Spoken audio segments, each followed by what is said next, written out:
Assalamualaikum warahmatullahi wabarakatuh. Perkenalkan, nama saya Tiara Amelia Putri, NPM 5021236, dengan mata kuliah Telah Kurikulum, dosen pengampu Bapak Tio Gusti Satria, Magister Pendidikan. Bila teman-teman, di sini saya akan menjelaskan materi yang berjudul Konsep Dasar Kurikulum. Dengan materi pembahasan yaitu yang pertama, pengertian kurikulum, prinsip kurikulum, fungsi kurikulum, dasar kurikulum, dan tujuan kurikulum. Baiklah, yang pertama yaitu pengertian kurikulum. Berdasarkan asal katanya atau terminologinya, kurikulum berasal dari bahasa Yunani yang mula-mula digunakan dalam bidang olahraga, yaitu kata kurer yang berarti jarak tempuh. Menurut Undang-Undang Sisdiknas Nomor 20 Tahun 2003, pengertian kurikulum adalah seperangkat rencana dan pengaturan mengenai tujuan, isi, dan bahan pelajaran, serta cara yang digunakan sebagai pedoman penyelenggaraan kegiatan pembelajaran untuk mencapai tujuan pendidikan tertentu. Pengertian kurikulum menurut para ahli, yang pertama Hilda Tada.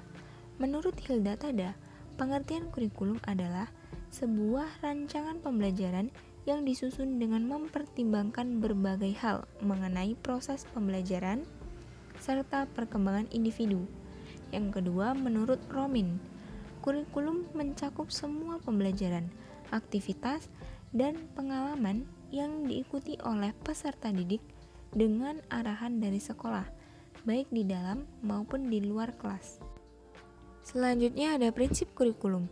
Adapun prinsip dalam pengembangan kurikulum terbagi atas dua hal, yang pertama prinsip umum dan yang kedua prinsip khusus.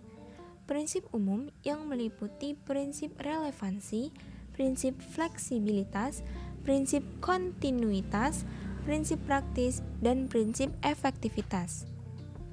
Sedangkan prinsip khusus yang meliputi prinsip penentuan tujuan pendidikan, prinsip pemilihan isi pendidikan, prinsip berkenaan dengan pemilihan proses belajar mengajar, prinsip berkenaan dengan pemilihan dan alat pengajaran, dan prinsip berkenaan dengan pemilihan kegiatan penilaian.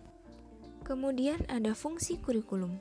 Fungsi kurikulum diartikan sebagai kegunaan atau manfaat kurikulum bagi pihak-pihak yang terlibat dalam aktivitas pendidikan. Fungsi kurikulum antara lain, yang pertama fungsi kurikulum bagi siswa adalah sebagai acuan belajar. Yang kedua, fungsi kurikulum bagi guru adalah pedoman dalam pelaksanaan proses kegiatan belajar mengajar.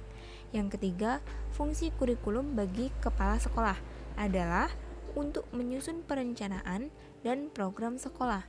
Yang keempat, fungsi kurikulum bagi pengawas adalah sebagai panduan dalam melaksanakan supervisi terhadap sekolah. Dan yang terakhir, fungsi kurikulum bagi orang tua adalah sebagai gambaran dan informasi tentang apa saja yang dipelajari anak di sekolah. Selanjutnya, konsep dasar kurikulum. Konsep dasar dari kurikulum sebenarnya alat untuk mencapai tujuan pendidikan sekaligus digunakan sebagai pedoman untuk bisa melakukan proses pembelajaran mengajar dengan berbagai macam jenis dan tingkat pendidikan. Macam-macam kurikulum ada 3, yaitu kurikulum ideal, kurikulum aktual, dan kurikulum tersembunyi. Selanjutnya, tujuan kurikulum. Tujuan kurikulum secara umum yakni untuk pendidikan nasional, untuk lembaga atau institusi, untuk berbagai bidang studi, dan untuk instruksi atau penjabaran bidang studi. Bila disingkat, tujuan kurikulum adalah untuk melancarkan proses pendidikan. Relevansi dengan standar nasional pendidikan.